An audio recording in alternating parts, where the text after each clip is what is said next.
김정열 회계사입니다. 먼저 23기 주택관리사 시험에 합격하신 여러분들 정말로 축하드립니다. 다만 항상 모든 자격 시험이 다 그렇지만 시험을 합격하고 나면 새로운 도전이나 새로운 의무들이 발생을 하고 새로운 공부들을 더 해야 되는 문제점들이 아마 생길 겁니다. 아마 여러분들도 마찬가지일 것 같은데요. 먼저 이 시간에 제가 담당하는 부분은 회계와 관련된 부분이지만 시설물 관리라든지 경우에 따라서는 기타 여러 가지 법령들에 대한 공부 역시 여러분들이 필요하지 않을까 싶습니다. 오늘 이 시간에는 여러분들이 기본적으로 공부해야 되는 공동주택 회계 처리 기준과 관련된 제반 사항들에 대해서 좀 말씀을 드리도록 하겠습니다. 먼저 오늘 제가 이 시간을 통해서 설명드리고자 하는 부분은 크게 한 5가지 정도로 요약을 할 수가 있는데요. 첫 번째는 관리비 횡령과 관련된 아주 시장에서 민감하게 반응할 수 있는, 그래서 입주민들 입장에서는 너무나 민감하기 때문에 경우에 따라서는 관리사무소에서 근무하는 여러분들이 공격받을 수 있는 부분들이기 때문에 먼저 이에 대해서 먼저 짚고 넘어가는 것이 맞을 것 같고요. 두 번째는 공동주택 관리 법령, 그리고 관리규약, 그리고 회계처리 기준 간에 어떤 관계가 있는지, 그 관계를 정확히 이해를 해야만이 회계처리 기준을 어떻게 적용할 것인지, 또는 관리규약을 어떻게 적용할 것인지, 또는 경우에 따라서는 공동주택 관리 법령을 어떻게 해석을 하고 적용할 것인지에 대해서 여러분들이 정확히 이해를 할 수 있지 않을까 싶습니다. 그리고 세 번째로 실제로 공동주택 회계처리 기준에서 어떤 내용들을 구체적으로 기술하고 있는지 각각에 대해서 설명을 드릴 텐데요. 이번 시간에는 특정 어떤 조문에 대해서 구체적으로 내용을 설명드린다기보다는 이러이러한 어떤 조문의 내용이 있다. 따라서 이러이러한 내용들을 좀 유의를 해서 지켰으면 좋겠다라고 하는 상대적으로 좀 포괄적이고 전반적인 내용에 대해서 좀 다뤄볼 생각이고요. 보다 구체적인 내용들에 대해서는 주택관리사협회에서 추가적으로 여러 가지 회계 관련된 교육이 있기 때문에 그 교육을 통해서 여러분들이 이해를 하시는 것이 좀 더 낫지 않을까 싶습니다. 그 다음 네 번째로 기타 고려해야 되는 회계 관련 규정이라고 해서 회계와 관련된 법령상의 규정들 또는 회계와 관련된 관리규약에서 정하고 있는 규정들에 대해서 좀 설명을 드릴 예정이고요. 마지막으로 제가 설명드리고자 하는 내용들, 그리고 앞으로 여러분들이 실무를 함에 있어서 도움이 되는 기타의 내용들을 참고 자료라고 해서 한번 정리를 해봤는데요. 이 참고 자료를 통해서 여러분들이 앞으로 실무를 하심에 있어서 그게 도움이 되시길 바라겠습니다. 그리고 오늘 제가 쭉 설명드릴 내용들은 대부분 어떤 유권 해석이나 법령이나 관리규약, 회계처리 기준 등에서 명시적으로 나와 있는 내용들에 대해서 설명을 드리겠지만 지극히 일부 내용에 대해서는 구체적인 설명이 없는 부분도 포함되어 있을 수도 있습니다. 이와 같이 법령이나 관리규약 또는 회계처리 기준에서 명시하고 있지 않은 사항에 대해서는 여러 유권 해석 기관이나 또는 여러 당사자들, 이해관계자들의 어떤 접근 방식이나 아니면 이해 방법이 다 다를 수가 있는데 이러한 사항들에 대해서는 유권 해석 기관의 유권 해석이 우선적으로 적용되기 때문에 예를 들어서 국토교통부라든지 아니면 회계처리 기준 등에 대해서 상담할 수 있는 중앙공동주택관리지원센터와 같은 어떤 공공기관의 의견을 우선적으로 적용해야 된다는 점을 미리 좀 말씀드리고 싶습니다. 먼저 관리비 횡령과 관련된 부분인데요. 2020년 1월 달에 뉴스로 나왔던 내용들입니다. 제가 간단하게만 좀 정리를 해서 말씀을 드려볼게요. 직원들 숨진 아파트에서 관리비 수억 원 횡령 정황, 감사에서 포착되었다. 라고 나왔고요. 여러분도 아마 한 번씩은 들어보셨을 것 같은데요. 2019년도 말 또는 2020년도 1월 달 경에 관리비 횡령과 관련해서 노원구에서 발생했던 사건이었습니다.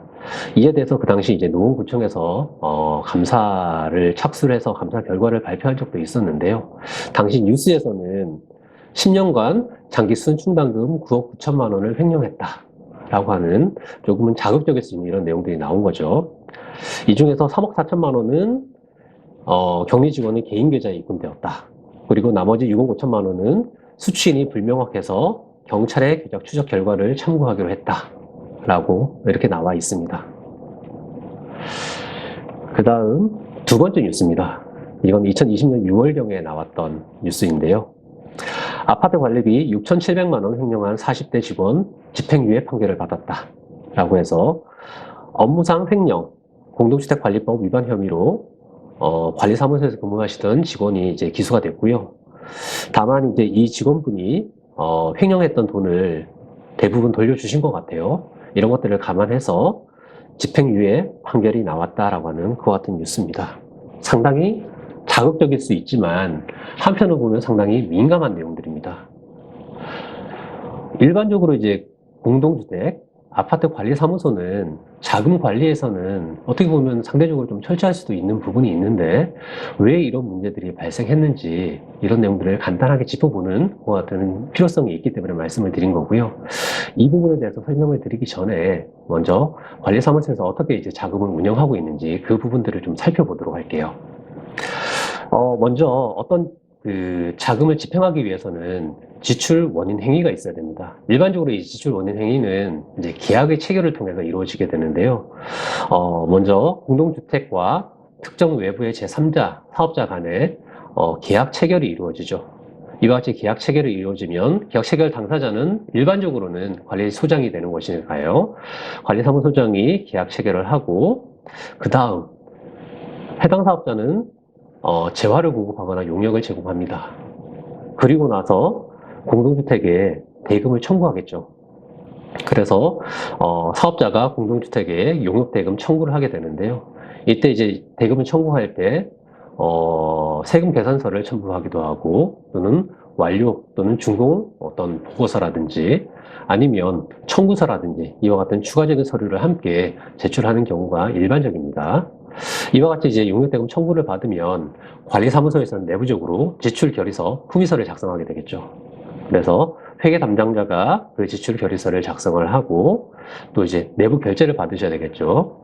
내부적으로 이제 관리 과장님이 계시면 과장님 결제를 받고 관리사무소장이 있으면 소장님 결제를 받고 그리고 나서 자금을 궁극적으로 집행하기 위해서는 이제 회장님 결제까지 받아야 되겠죠. 통장에 회장님 도장이 찍혀 있으니까요. 이와 같이 이제 내부 결제를 다 받게 되면 이제 회계 담당자는 이체증이라든지 또는 출금증을 작성해서 은행에 제출해야 되겠죠. 이때 이체증이나 출금증을 작성할 때 통장에 찍혀 있는 도장의 주체인 관리사무소장이나 또는 입주대표회 회장의 도장을 찍어야 되기 때문에 날인을 받으셔야 됩니다. 그리고 나서 회계 담당자가 이와 같이 날인된 이체 또는 출금증을 은행에 제출하게 되면 은행에서는 이 이체 출금증을 근거로 해서 실제로 이체나 또는 출금을 해주게 됩니다. 그리고 나서 이제 회계 담당자는 이체나 출금이 완료되면 다시 관리사무소로 돌아와서 전표를 작성해서 출력을 하셔야 되겠죠. 이와 같이 출력된 전표를 다시 관리사무소장이 이제 확인했다는 의미에서 날인을 하게 되고 이 전표를 별도로 관리함으로써 현금 출금과 관련된 자금과 관련된 업무가 흘러가게 되는 겁니다. 이와 같이 업무 흐름을 보면 상당히 내부 통제가 잘 되어 있다는 것을 알 수가 있습니다. 제 개인적인 생각이지만 경험적으로 보더라도 대기업만큼은 아니라 하더라도 웬만한 중소기업 또는 그 이상의 어떤 내부 통제를 갖추고 있다라고 생각이 드는데 그럼에도 불구하고 왜 앞에 뉴스에서 보셨다시피 횡령이 발생을 했을까요? 여러 가지 이유들이 있겠지만 이런 것들을 한번 생각해 보실 수가 있을 것 같습니다. 첫 번째, 회장 또는 소장의 도장은 직접 가지고 있을 거기 때문에 회계 담당자가 함부로 출금할 수 없을 텐데 어떻게 출금할 수 있었을까? 혹시나 그 도장을 회계 담당자가 가지고 있지는 않았을까? 이런 생각을 한번 해볼 수 있을 것 같고요. 분명히 규정에 따르면 관리사무소장이 잔액증명서를 매월마다 받아서 장부하고 맞는지 확인을 하고 입주자 대표의 감사에게 제출하게끔 되어 있는데 이렇게 한다면 통장 잔액과 실제로 장부가 틀릴 리가 없는데 왜 차이가 났을까? 뭔가 문제가 있지는 않았을까라고 하는 부분도 생각해 보실 수 있을 것 같고요. 출금증 날인할 때 거래 상대방 계좌를 정확히 기재를 해서 출금을 하고 또는 이체를 하는 것이 정상적인데 혹시나 회계 담당자 개인의 계좌를 기재한 건 아닐까? 이 부분에 대해서는 혹시 정확히 확인을 했을까? 라고 하는 그와 같은 의구심도 가질 수가 있을 것 같습니다. 또한 규정에 보면 감사는 매 분기마다 출금에 대해서 확인을 하게끔 되어 있는데 과연 입주자 대표의 감사가 그와 같은 어떤 규정상의 행위들을 했을까? 라고 하는 이와 같은 생각도 해보실 수 있을 것 같고요. 또 이제 출금 후에 출금증을 제대로 확인했을까? 또는 출금하고 나서 전표 입력을 하게 되는데 이 입력된 전표를 과연 관리사무소장이 제대로 확인했을까? 라고 하는 이와 같은 의구심도 가질 수가 있을 것 같습니다. 지금까지 말씀드렸던 사항은 어떻게 보면 이제 대내적인 사항, 관리사무소 내부에서 이루어졌을 법한 그와 같은 사항에 대해서 말씀을 드린 거고요. 300세대 이상 아파트의 경우에는 의무적으로 매년 1회 이상 회계검사를 받죠. 이와 같이 앞에서 말씀드렸던 뉴스에 나왔던 이런 단지들도 회계검사를 받았을 텐데 그럼에도 불구하고 회계감사에서 왜 지적이 되지 않았을까?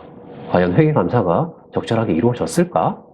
최소한 잔액이나 통장 잔고나 아니면 은행 조회서라고 하는 절차를 거쳐서 예금을 확인하는 어떤 절차들이 있었을 텐데 이런 절차들이 과연 제대로 지켜졌을까?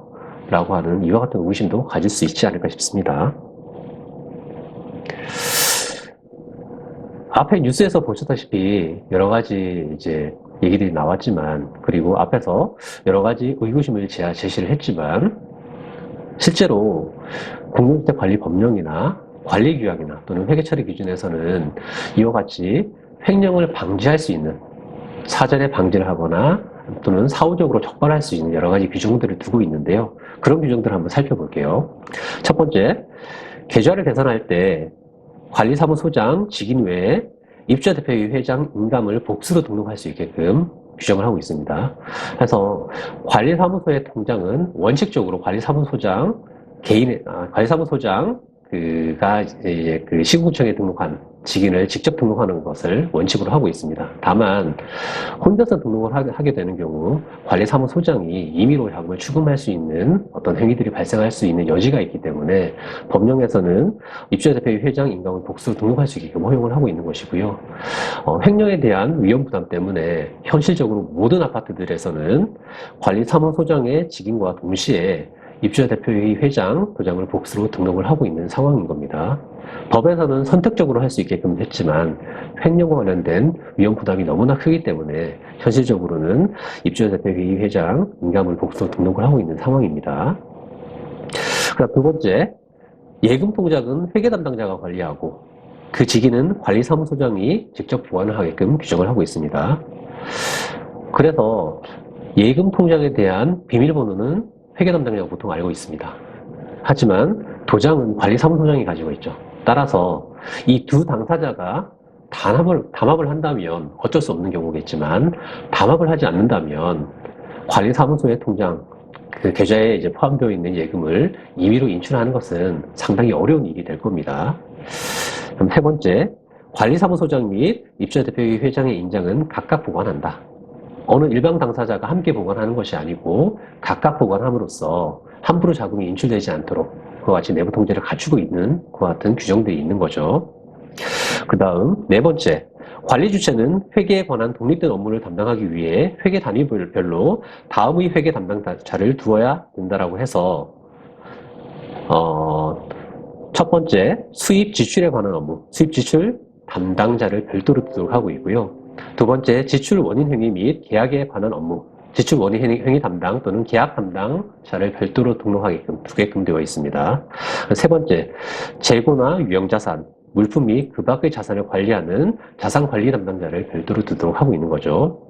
이와 같이 자산을 관리하는 사람, 그리고 지출 원인 행위를 하는 사람, 실제 지출을 담당하는 사람, 이와 같이 담당자의 역할들을 다 구분함으로써 어떤 특정 당사자에 의해서 자금이 임의로 사용되지 않게끔 내부 통제를 갖추고 있는 겁니다. 그럼 다섯 번째, 회계 담당자는 일반적으로 겸직을 할 수 없습니다. 다시 말해서 회계 업무를 보고 있는 사람이 관리사무소장이 업무를 한다거나 또는 자산관리 담당의 역할을 한다거나 하는 것은 일반적으로 허용되지는 않는 거죠. 다만 예외적으로 허용되는 경우가 있을 수 있는데 관리사무소의 인원이 너무나 작은 경우, 예를 들어서 관리하고 있는 공동주택의 규모가 너무나 작아서 많은 인원을 둘 수 없는 경우에는 직원이 적을 수밖에 없고 이와 같은 경우라면 어쩔 수 없이 겸직을 할 수밖에 없겠죠. 이와 같이 겸직을 하는 경우라면 어쩔 수 없이 예외적으로 겸직을 하고 있도록 이제 할 수 있게끔 허용을 하고 있지만 원칙적으로는 겸직을 할 수 없게끔 규정을 하고 있는 겁니다. 그 다음 여섯 번째, 전산으로 회계 처리하는 경우에는 매월 처리 결과를 출력해서 관리사무소장과 입주자 대표의 감사 중 한 명 이상의 이름을 쓰거나 도장을 찍게끔 하고 있습니다. 다시 말해 도장을 찍는다는 얘기는 입주자 대표의 감사 또는 관리사무소장이 그 지출의 내역에 대해서 확인을 하라는 그 의무를 부여한 규정이다라고 이해를 할 수가 있을 것 같습니다. 그 다음 전표에는 회계 담당자와 관리사무소장이 이름을 쓰거나 도장을 찍어 매월 입금, 출금, 대체 전표를 함께 편철 또는 보관하게끔 하고 있습니다. 이와 같이 도장을 찍는다는 행위는 그 내용을 확인하라는 의무를 부여하는 그런 규정이라고 이해를 하시면 될 것 같습니다. 그 다음 물품 또는 용역의 공급자가 지정하는 예금 계좌에 입금함으로써 지급하고 금융기관이 발행하는 입금 증명을 보관하게끔 그와 같이 요구를 하고 있습니다.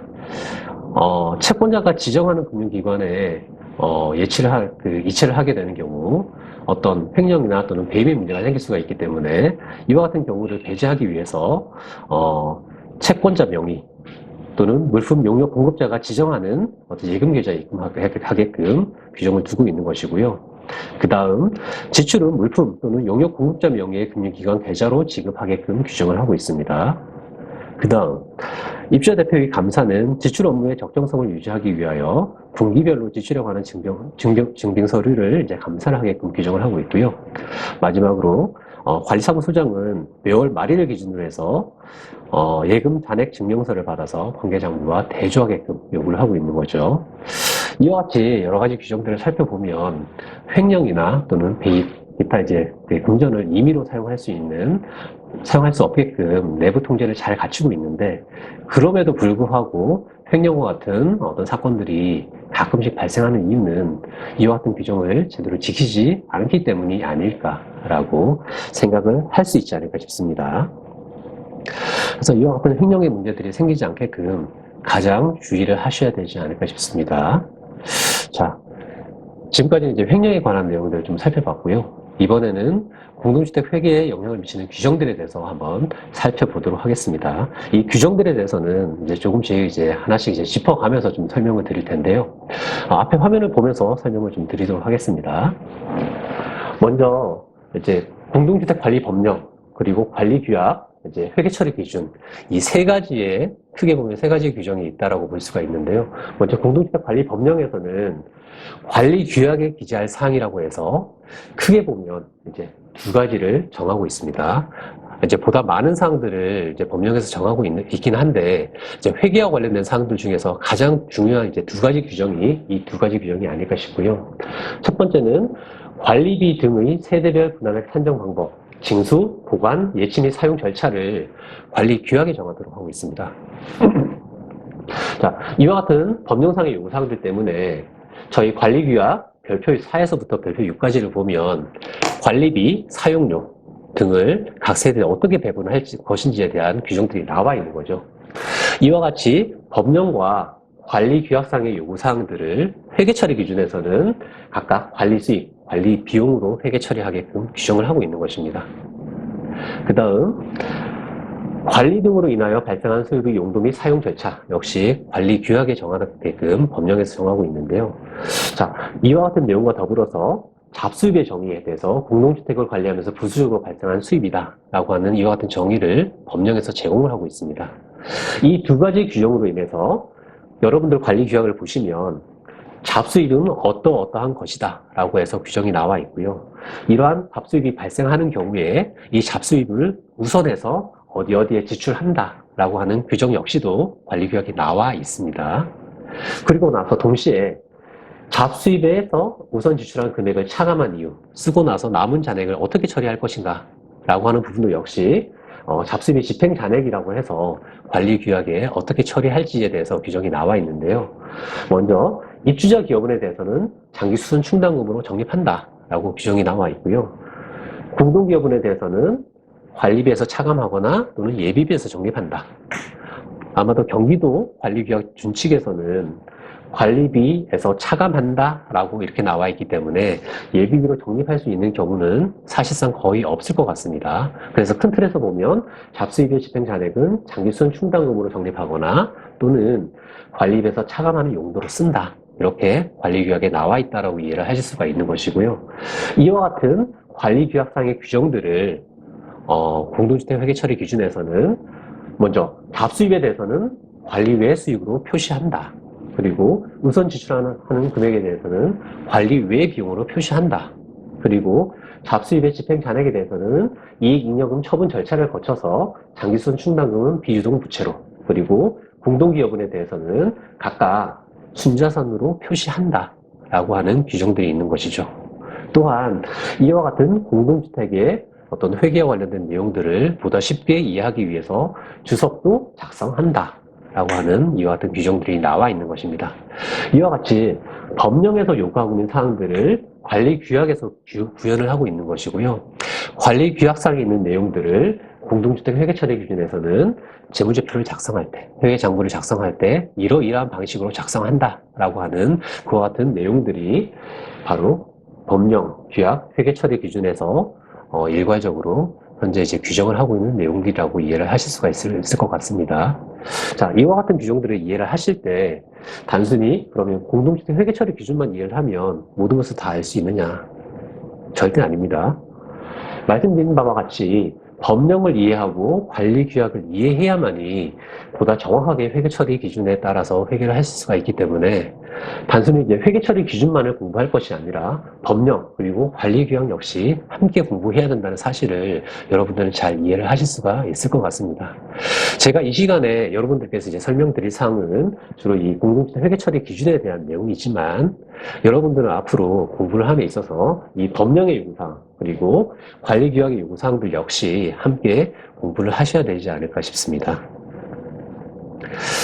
자, 이제 세 번째로 공동주택 회계처리 기준의 주요 내용들에 대해서 좀 설명을 드리도록 하겠습니다. 앞서서 말씀드린 바와 같이 이번에 제가 설명드릴 공동주택 회계처리 기준의 내용들은 어떤 보다 구체적인 내용들에 대해서 구체적으로 어떻게 회계처리를 해야 된다라고 하는 그런 내용들보다는 회계처리 기준에는 이러이러한 내용들이 포함되어 있다. 그래서 이러이러한 내용들을 여러분들이 이해를 해야 된다라고 하는 그런 관점에서 이 내용들을 이해해 주시면 좋을 것 같고요. 그래서 공동주택 회계처리 기준들의 내용들이 어떤 것들이 있는지에 대해서 하나하나씩 이제 읽어가면서 주로 여러분들에게 설명드리는 방법이 어떻게 보면 가장 나은 방법이 아닐까 싶습니다. 그래서 회계처리 기준들의 내용들이 어떤 것들이 있는지에 대해서 이제 하나씩 넘겨가면서 여러분들에게 하나씩 설명을 좀 드리도록 하겠습니다. 먼저 공동주택 회계처리 기준의 적용 대상과 관련된 부분입니다. 자, 적용 대상이 기본적으로는 300세대 이상의 공동주택입니다.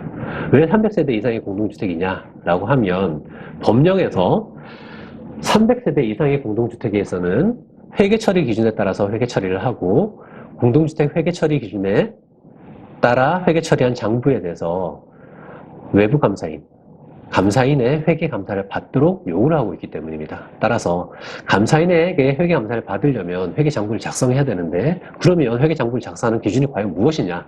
바로 이 공동주택 회계 처리 기준이라는 얘기입니다. 따라서 300세대 이상인 경우에는 무조건 공동주택 회계 처리 기준에 따라서 회계 처리를 하셔야 되는 것이고 이것은 법적인 요구사항입니다. 자, 그러면 300세대 미만인 공동주택은 어떻게 할 것이냐? 300세대 미만인 공동주택의 경우에도 만약에 감사인의 회계 감사를 받게 되는 경우라면 공동주택 회계 처리 기준을 의무적으로 적용을 하셔야 됩니다. 그러나 감사인의 회계 감사를 받지 않는 경우라면 의무적으로 적용할 필요는 없을 겁니다. 그럼에도 불구하고 만약에 관리규약상 공동주택 회계처리 기준을 적용하겠다라고 하는 규정이 있다면 그 규정에 따라서 공동주택 회계처리 기준을 적용하셔야 되는 겁니다. 자, 그렇다면 관점을 조금 바꿔서 생각을 한번 해보시죠. 만약에 지식산업센터 또는 오피스텔 또는 상가라면 공동주택 회계처리 기준을 적용해야 될까요? 결론부터 말씀드리면 이와 같은 지식산업센터, 오피스텔, 상가는 공동주택이 아니기 때문에 공동주택 회계처리 기준을 의무적으로 적용할 필요는 없습니다. 자, 이와 같은 세 가지 유형의 집합건물은 이제 저희가 이제 일반적으로 얘기를 할 때 집합건물이라고 얘기를 하는데요. 이와 같은 집합건물은 집합건물법에 적용을 받도록 되어 있습니다. 따라서 집합건물법에서 정하고 있는 제방 규정 또는 집합건물법에서 위임한 표준 규약 또는 자체적으로 제정한 규약에 따라서 회계 처리를 하셔야 되기 때문에 공동주택 회계 처리 기준을 의무적으로 적용하실 필요는 없는 것이고요. 만약에 관리규약상 공동주택 회계 처리 기준 중에서 적용 가능한 규정들을 적용한다라고 하는 규정이 있다면 공동주택 회계 처리 기준을 적용하셔야 되지 않을까 싶습니다. 두 번째로, 그러면 이제 공동주택 회계 처리 기준이 어떻게 구성되어 있는지에 대해서 좀 설명을 드리겠습니다.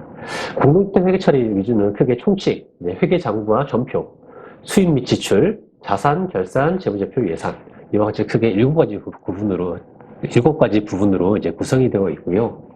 이 중에서 총칙부터 시작해서 수입 및 지출과 관련된 부분까지는 어떻게 보면 이제 회계 처리 기준이라기보다는 업무 처리 절차 또는 업무 처리 기준에 가까운 규정이 아닌가 싶습니다. 그래서 우리가 일반적으로 얘기하는 이제 회계 기준이라고 하는 부분에 부합하는 부분은 여기 제 30조부터 적용되는 자산과 관련된 부분부터 예산까지 다 되지 않을까 싶습니다. 이 내용들에 대해서 이제 하나씩 살펴보도록 하겠습니다. 먼저 이제 회계연도와 관련된 규정이고요. 공동주택 회계처리 기준 제3조에서는 회계연도에 대해서 이제 규정을 하고 있는데요. 이 공동주택 회계처리 기준 제3조를 보시면 공동주택의 회계연도는 매년 1월 1일부터 12월 31일까지로 한다라고 해서 명시적으로 규정이 되어 있습니다. 다시 말해서 회계처리 기준에 명시적으로 이렇게 나와 있기 때문에 관리규약으로 우리의 회계처리 기준을 예를 들어서 7월 1일부터 또는 6월 30일까지로 하겠다라고 해서 규약으로 정한다면 그 규약은 무효가 될 가능성이 높습니다. 왜냐? 공동주택 회계처리 기준에서는 명시적으로 1월 1일부터 12월 31일까지를 회계처리 기준으로 정했으니까요. 그런데 이와 같은 공동주택 회계처리 기준의 이 회계연도는 공동주택 회계처리 기준이 최초로 만들어졌던 2017년도부터 의무적으로 적용되었던 규정은 아니었어요.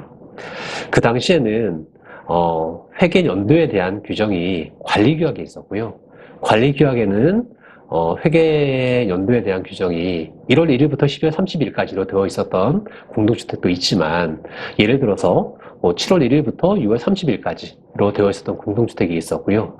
이런 어떤 공동주택 간의 상이함을 이제 통일화시키기 위해서 회계처리 기준상 회계연도를 1월 1일부터 12월 31일까지로 정하면서 동규정에 대한 적용 시기는 2019년도부터다 라고 하는 규칙상의 규정을 별도로 두었습니다.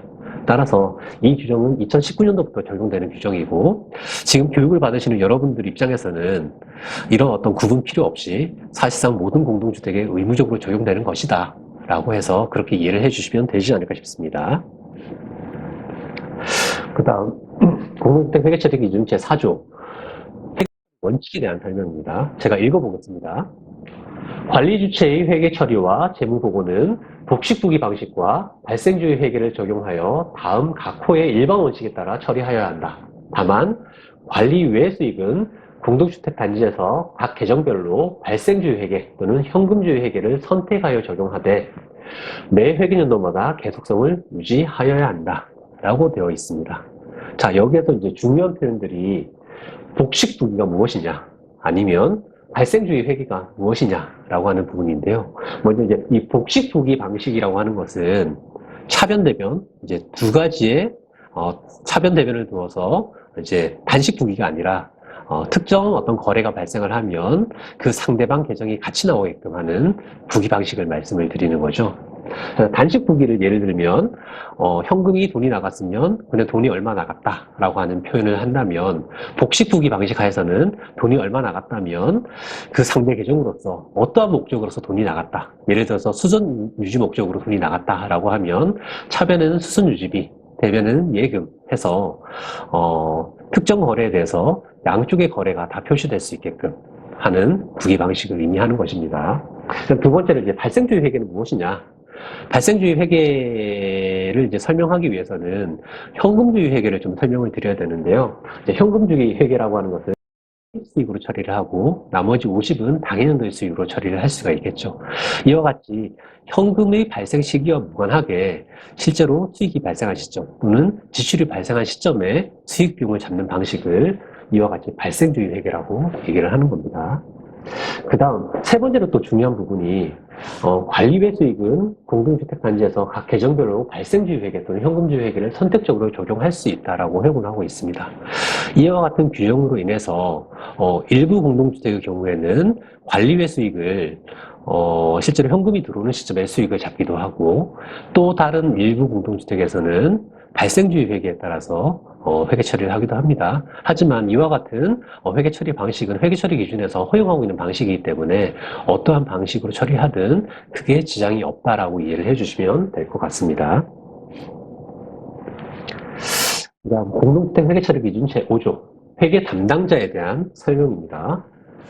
관리 주체는 회계에 관한 독립된 업무를 담당하기 위해 회계 단위별로 다음의 회계 담당자를 두어야 한다 라고 되어 있고요. 첫 번째, 수입 지출에 관한 업무, 수입 지출 담당자 정하게끔 하고 있습니다. 실무에서는 일반적으로 격리주임, 회계 담당자가 이 업무를 담당을 하고 있습니다. 두 번째, 지출 원인 행위 및 계약에 관한 업무, 지출 원인 행위 담당자 또는 계약 담당자를 별도로 두게끔 정하고 있고요. 실무에서는 일반적으로 관리과장 또는 관리사무소장이 이 업무를 담당을 하고 있습니다.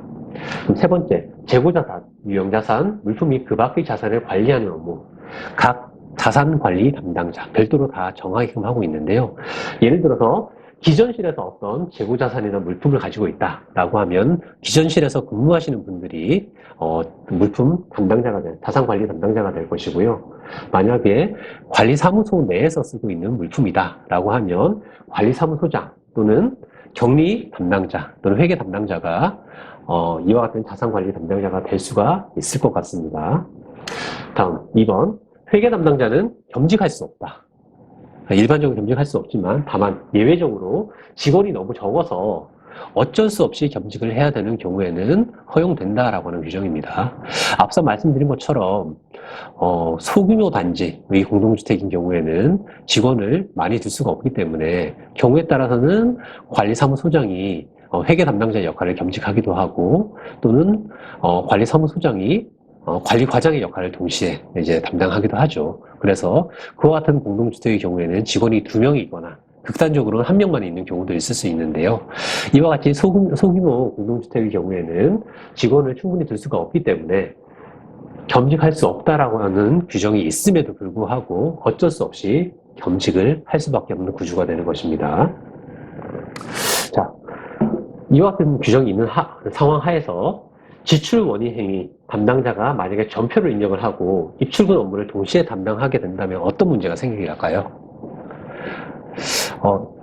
업무 분장이 이제 철저히 이루어지고 있는 상황에서는 계약 담당자가 계약을 체결하고 회계 담당자, 지출 담당자는 계약서를 근거로 해서 청구서의 내용을 비교를 해보고 이 양자가 금액이 일치를 하면 이제 지출 행위를 담당하기 때문에 상대적으로 내부 통제가 양호하게 운영된다라고 볼 수가 있을 텐데 이와 같이 계약 업무와 지출 업무를 같이 이제 수행을 하게 된다면 극단적으로 말씀을 드리자면 담당자가 소위 말해서 나쁜 마음을 먹으면 얼마든지 횡령을 할 수가 있을 겁니다. 예를 들어서 계약서를 100으로 계약을 했지만 실제로는 200으로 계약서를 이제 수정을 할 수도 있는 것이고요. 지출을 할 때 100으로 지출을 해야 되는데 200으로 지출한 다음 100은 사업자에게 지급을 하고 100은 개인의 계좌로 이체를 받거나 또는 은행에 가서 직접 출금을 해서 본인이 직접 가져가는 경우도 배제할 수가 없는 상황이 발생할 수 있기 때문에 그와 같은 경우를 배제하기 위해서 그와 같은 상황을 방지하기 위해서 이와 같은 업무 분장이 있다라고 이해를 해주시면 될 것 같습니다. 그럼 회계처리 기준 제6조 회계 업무의 인수인계와 관련된 사항인데요. 회계 업무의 인수인계를 할 때는 인계자가 작성한 문서의 내용을 관리사무소장의 참관하에 인계자, 인수자가 확인하고 이름을 적은 후 도장을 찍어야 한다라고 되어 있습니다. 자, 이와 같은 규정을 두는 이유는 관리사무소장의 업무를 인수인계할 때도 마찬가지겠지만 회계 담당자의 업무를 인수인계할 때도 인수인계가 원활하게 이루어지지 않으면 잠시 동안일 수는 있겠지만 회계 업무가 적절하게 이루어지지 않을 가능성들이 존재하게 되고 이런 어떤 가능성을 이제 배제하기 위해서 방지하기 위해서 이와 같은 회계 처리 기준상의 규정이 있다라고 이해를 해주시면 될 것 같습니다. 그래서 이와 같은 규정이 적용받는 가장 일반적인 상황이 회계 담당자가 퇴직하는 경우 또는 자산관리 담당자가 퇴직하는 경우, 또는 자산관리 담당자나 회계 담당자를 변경하는 경우, 이와 같은 경우에 이 규정이 적용되는 경우가 될 수 있다라고 이해를 해주시면 될 것 같습니다. 그 다음 회계처리 기준 제7조, 회계 담당자의 책임과 관련된 부분입니다. 회계 담당자는 공동주택 관리 법령 및 관리 규약과 이 기준에서 정하고 있는 바에 따라 성실하게 그 직분에 따라 회계 처리를 하여야 한다 라고 되어 있습니다. 가장 일반론적이고 가장 원칙적인 설명을 하고 있는 거죠. 두 번째, 회계 담당자는 고의 또는 중대한 과실로 인하여 손해를 끼친 때는 손해를 배상할 책임이 있다. 자, 이 두 번째 문장은 어떻게 보면 이제 회계적인 표현이라기보다는 이제 법률상의 표현에 더 가깝지 않나 싶은데요. 이제 고의 또는 중대한 과실이라고 하는 표현 자체가 어떤 회계적인 표현이라기보다는 법률적인 표현에 가깝기 때문입니다. 좀 이따가 부연해서 설명을 드릴게요. 그럼 세 번째, 현금 또는 물품을 출납, 보관하는 사람이 그 보관에 속하는 현금 또는 물품을 망실 또는 훼손하였을 경우 선량한 관리자의 주의를 게을리하지 않았음을 증명하지 못한 때에는 변상의 책임을 진다라고 정하고 있습니다. 자, 특히 이제 주의를 하셔야 될 것이 두 번째하고 세 번째. 왜냐하면 책임과 관련된 문제니까요. 일반적으로 이제 민법에 보면 여러 가지 이제 책임과 관련된 규정들이 나와 있는데 그 내용을 조금 더 보완하거나 또는 그 내용을 조금 변경해서 규정하고 있는 것이라고 이해를 하시면 될 것 같고요. 먼저 이제 고의가 무엇일까요? 고의라고 하는 것은 의도를 가지고서 하는 것을 얘기를 하는 겁니다. 예를 들어서 관리사무소 통장에 100이 들어있는데 내가 의도를 가지고서 그 돈을 빼먹었다, 횡령을 했다 라고 한다면 그러한 행위는 고의를 가지고서 한 거죠. 이와 같이 고의를 가지고서 한 것은 나쁜 행위로 보기 때문에 고의를 가지고서 어떤 손해를 끼친 때에는 손해를 배상할 책임을 져야 되는 겁니다. 그럼 두 번째, 중대한 과실. 자, 중대한 과실이라고 하는 것은 보통 이제 중과실이라고 얘기를 하죠. 일반적인 과실하고 또다시 구분이 되는데요. 중대한 과실이라고 하는 것은 전후 사정, 재반 사항들을 이제 고려를 했을 때 그 과실로 인해서 손해가 크게 발생을 한 경우, 중대한 과실이라고 일반적으로 얘기를 하는 것 같습니다. 이에 반해서 중대한 과실의 반대말로서 이제 일반적인 과실, 그냥 과실이라고 표현을 하는데요. 이와 같이 과실인 경우에는 손해를 배상할 책임을 부여하지 않고 있습니다. 일부러 그랬거나 또는 중대한 과실인 경우에 손해배상 책임을 져야 된다는 얘기죠. 예를 하나 들어보겠습니다. 관리사무소에 프린터가 한 대가 있었어요. 이 프린터를 관리사무소의 내부에 이제 보관을 하고 잘 관리를 해야 되는데 여차여차 잘못을 해서 관리사무소 내부가 아니고 제3의 장소에 관리사무소 외부에 있는 제3의 장소에 두고 그 사실을 잊어버린 채로 퇴근을 해버렸습니다. 그 다음날 그 프린터를 잃어버렸어요. 그와 같은 상황에서 관리사무소 직원분들은 불안불안해 하시겠죠. 고의는 분명히 없었던 것 같은데 어떻게 보면 과실이 지금 분명히 있는 상황인 거죠. 그런데 다행히도 그 물건이 그 다음날 다시 돌아왔습니다. 어떻게 찾게 됐습니다. 결과적으로 보면 손해가 발생하지 않았죠. 자, 이와 같은 경우에 그러면 두 번째 규정에 따라서 손해를 배상할 책임이 있을까요? 없을까요? 손해 자체가 발생하지 않았으니까 손해 배상 책임 의무가 없게 되는 겁니다. 비록 고의는 없었지만 과실에 해당할 수는 있어요. 그리고 프린터를 예를 들었지만 그게 만약에 통장이고 돈이었다면 더 큰 손해가 발생할 수도 있었을 겁니다. 하지만 결과적으로 보면 손해가 발생한 것이 없기 때문에 설사 내가 고의를 저질렀다 하더라도 또는 설사 내가 중대한 과실로 문제가 생겼다 하더라도 또는 그보다는 약하다 하더라도 과실로 손해가 발생을 했다 하더라도 손해가 발생하지 않았기 때문에 손해배상 책임이 없게 되는 그와 같은 규정을 설명을 하고 있는 겁니다. 다음 세 번째, 선량한 관리자의 주의 의무를 다해야 된다고 되어 있습니다. 자, 선량한 관리자의 주의 의무라고 하는 것은 나의 재산이었다면 내가 어떻게 관리를 했을까를 생각해 보시면 가장 쉽게 대답을 할 수 있지 않을까 또는 이해를 하실 수 있지 않을까 싶습니다. 자, 앞서서 프린터에 대해서 말씀을 드렸는데요. 프린터를 관리사무소 밖에 놔뒀다가 그것을 잃어버렸습니다. 만약에 그것이 나의 재산이었다면 내가 과연 집 밖에 그대로 놔뒀을까? 일반적으로는 아니겠죠.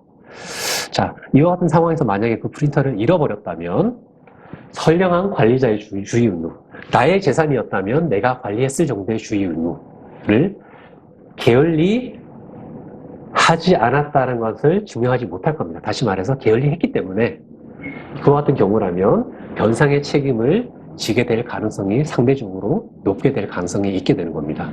이와 같은 내용들에 대해서 설명을 하고 있는 것이고요. 자, 그러면 하나 또 다른 예를 들어가면서 한번 살펴보도록 하시죠.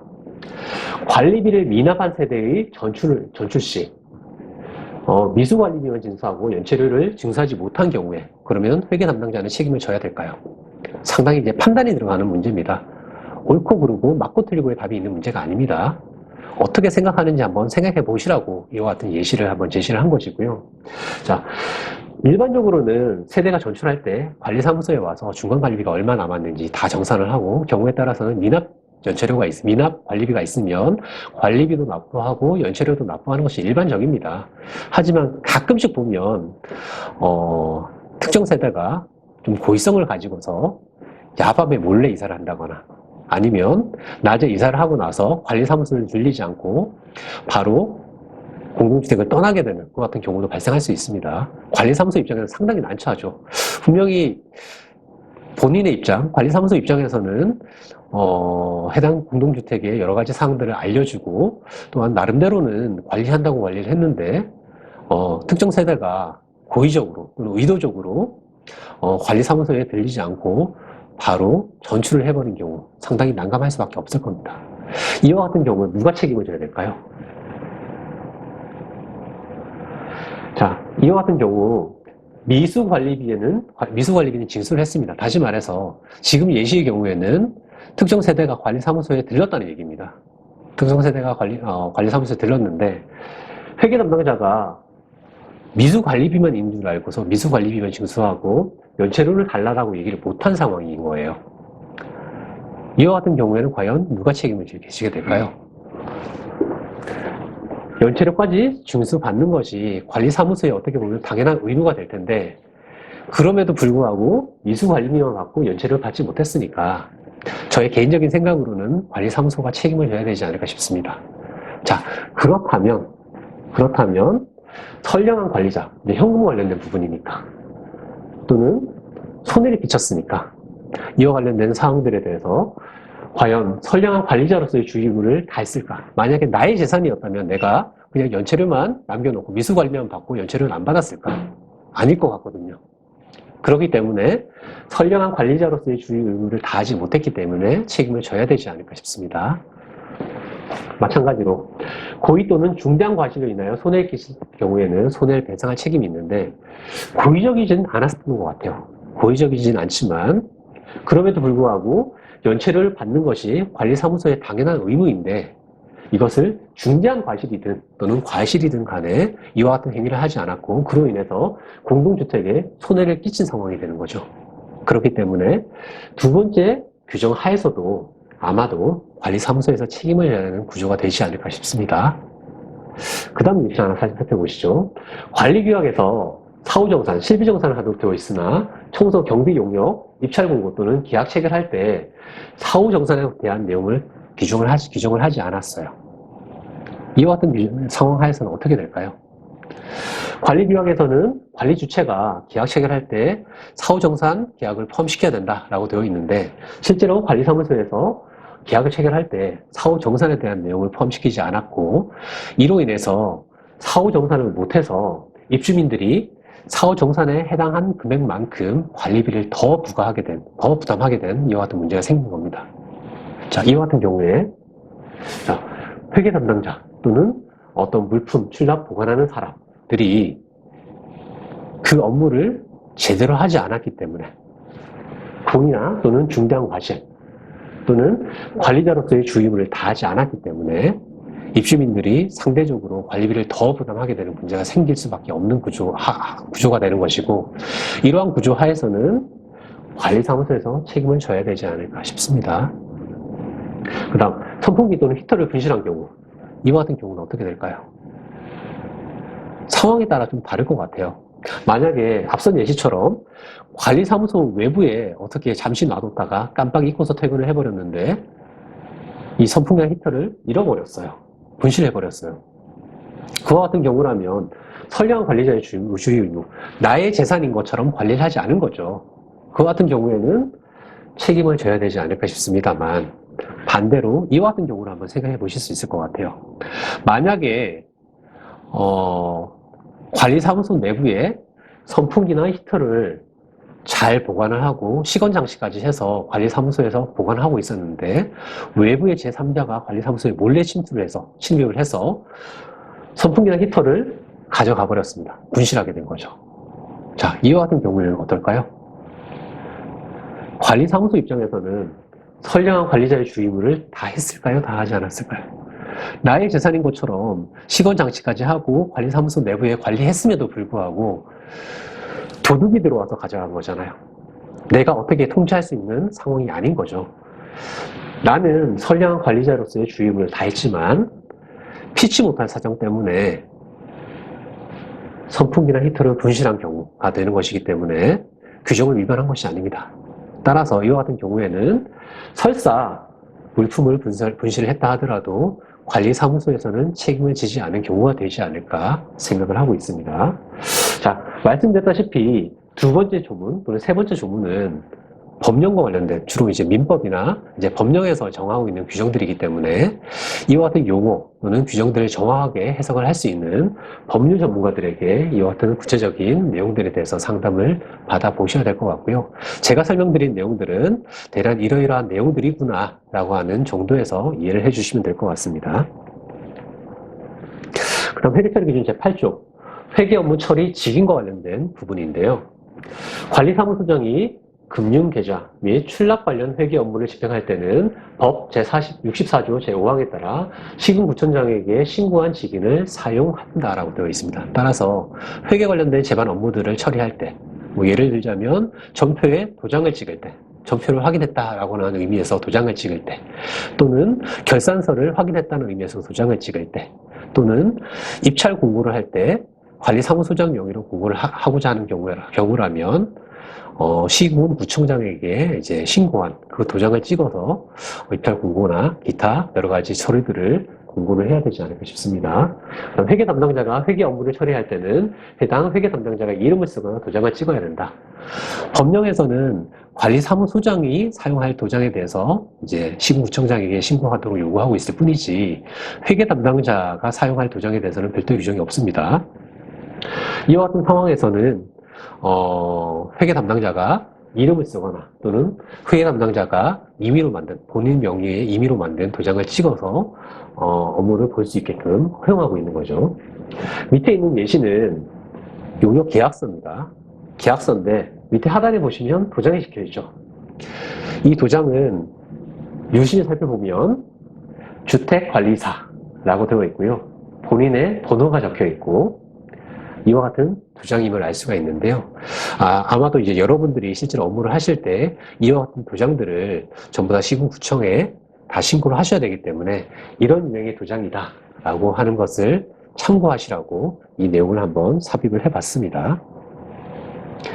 그 다음 회계처리 기준 제9조 채권 채무 소멸 시기와 관련된 부분입니다.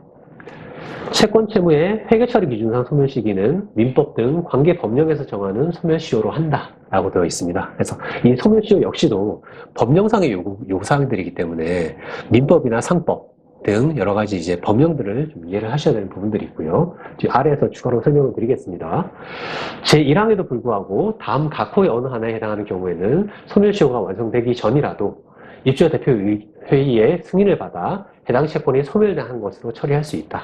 자, 해당 채권이 소멸한 것으로 처리할 수 있다. 이제 회계적으로 이제 표현을 하면 해당 채권을 재각 처리한다라고 합니다. 이제 이것을 이제 전표, 분개로 이제 설명을 하자면 차변에 뭐 관리비 비용 얼마, 대변에 뭐 미수 관리비 정도가 될 수 있을 것 같습니다. 자, 첫 번째, 채무자의 소재가 불분명하고 압류할 수 있는 재산의 가격이 강제집행 비용 및 우선 채권의 합계액을 초과하지 않을 때, 다시 말해서 회수가 정말 어려울 것 같다라고 하는 그와 같은 상황에서는 입주자 대표의 승인을 받아서 해당 채권을 없앨 수 있다는 얘기입니다. 두 번째, 채무자가 사망하면 사실상 받기 어렵죠. 그 상속 재산의 가액이 강제집행 비용 및 우선 채권의 합계액을 초과하지 않을 때.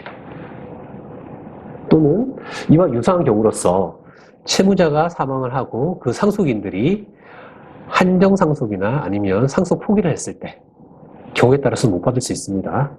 세 번째, 채권액이 주심 비용보다 소액일 때 당연히 주심에 실익이 없는 경우가 되겠죠.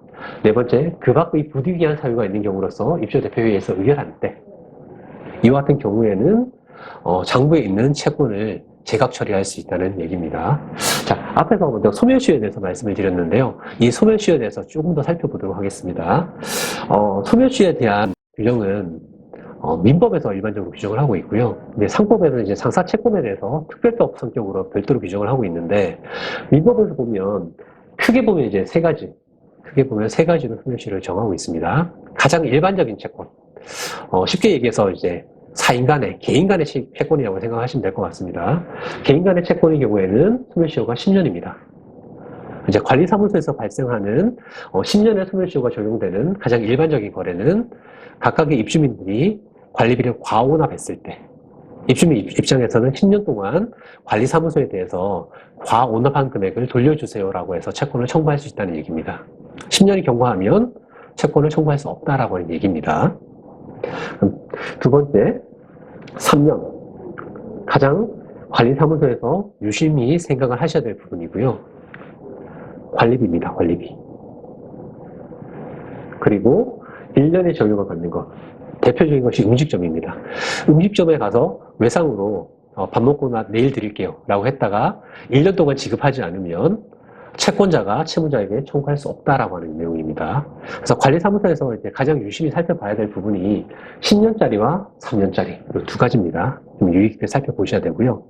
그 다음 상법으로 넘어가면 상법에서는 민법에서는 일반적으로 10년 채권 소멸시효를 정하고 있지만 상사채권인 경우에는 이와 같이 민법상의 10년의 기간을 두게 되면 너무 채권의 불확실성이 높아진다라고 해서 채권의 소멸시효를 5년으로 크게 단축을 해놨습니다. 그래서 상사채권인 경우에는 5년의 채권 소멸시효가 적용되는 것이고요. 대표적인 것이 중개기 설치 임대료라든지 재활용품 수입을 계약을 체결하고 나서 5년 동안 청구를 하지 않았을 때 그 상사채권은 5년이 경과한 시점에 소멸되게 되는 겁니다. 법적으로요. 따라서 이 두 가지 법령들을 다 종합해서 보면 관리사무소에서 이제 신경을 쓰셔야 될 소멸시효는 크게 3년짜리, 5년짜리, 10년짜리가 있다라고 생각하시면 될 것 같고요. 3년짜리는 관리비다. 각 세대의 관리비 채권을 청구할 때 3년 동안 청구하지 않으면 소멸된다. 그리고 5년짜리 소멸시효는 재활용품처럼 수익사고와 관련된 부분, 그리고 10년짜리는 입주민들이 관리비가 아니라 관리비를 과오납한 경우, 과다 납부한 경우, 그 초과한 금액은 일반 채권이기 때문에 10년의 소멸시효가 적용된다. 한 이 정도로 이해를 해주시면 되지 않을까 싶습니다. 계속해서 말씀드리지만 소멸시효라고 하는 것은 법령상에서 정하고 있는 법적인 용어이기 때문에 이와 같은 내용들을 구체적으로 실무에 적용할 때는 반드시 법률 전문가에게 문의를 하신 후에 적용하시는 것이 바람직할 것 같습니다. 그 다음 제10조 회계 장부와 관련된 부분입니다. 관리 주체는 다음 각호의 장부를 갖추고 회계 사실을 명확하게 기록 유지 및 보관하여야 한다 라고 해서 현금출납장, 뒤에 나오겠지만 매일매일 작성하셔야 됩니다. 총계정 원장, 계정별 원장 매월마다 작성하셔야 됩니다. 관리비 부과 명세서 당연히 매월마다 작성해야 됩니다. 부과를 하시기 위해서요. 네 번째, 세대별 관리비 조정 명세서. 관리비 부과 명세서가 나오고 세대별로 관리비가 얼마인지 고지하기 위해서는 세대별 관리비 조정 명세서를 별도로 관리하셔야 됩니다. 물품 관리 대장, 공기부 대장, 비품 대장, 저장품 관리 대장. 기타 이제 다른 것들이 있다면 다른 어떤 관리 대장이 추가로 나올 수가 있겠죠.